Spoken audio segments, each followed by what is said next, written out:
We hope to explore the science, take a look at the disconnects. Why is it that consumers are not meeting their fiber needs?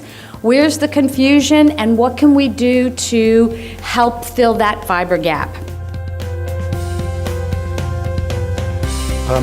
Some of you may be sitting there saying, well, I eat the right amount of fiber. Well, maybe you do, but there's somebody else who's eating near zero to get to that average of 15 grams a day. And these are the people we're not reaching. And we need to come up with a new paradigm to reach those folks.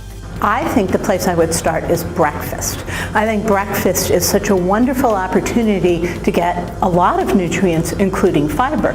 It's also a meal that a lot of people are skipping. A lot of teenagers are skipping it, a lot of young professionals. Younger children tend to eat breakfast. But with all those other age groups, we have an opportunity. And when people realize that a simple bowl of high fiber cereal, along with fruit and milk, gives you not only the fiber you're missing, but it also gives you potassium, vitamin D, calcium, all the things that really Americans need to get more of. So why does this fiber gap exist? People are trying to get more fiber. They know the benefits. They're motivated by the benefits. There are more products in the supermarket, but we still have this fiber gap. So what's the story here? Why is this going on?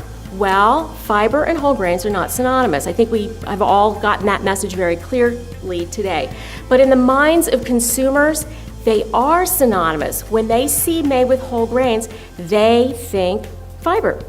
This is one of those areas where we really do need to look at the food labels and read the nutrition facts. For example, barley and bulgur are the highest fiber grains, but brown rice, which is actually making its way much more into our food supply, really doesn't have that much. But we assume because it's a whole grain that it has fiber, that they're not synonymous. So you really do need to read the nutrition facts and see how many grams of fiber there are in a serving, and ideally look for at least 3 grams per serving. We see 56% believe they're getting enough fiber, and you just saw how few really are. So that's a message that we're going to have to really work on to help people rethink what they're doing. The great thing about both of the recipes that I developed is I really got a great chance to really experiment with different ways of using cereal besides throwing it in a bowl. Let's talk about what doesn't work. What doesn't work is being obvious. You really need to sneak the fiber in. So just like various food companies are adding fiber to food, you need to sneak it in when you're communicating it to people. Offering the reader benefit. So the reality of the matter is the reader really wants to know what's in it for me. What do I get from reading this? Or what do I get from making this recipe? I think the point is, for an online message to work, it needs to be short and simple.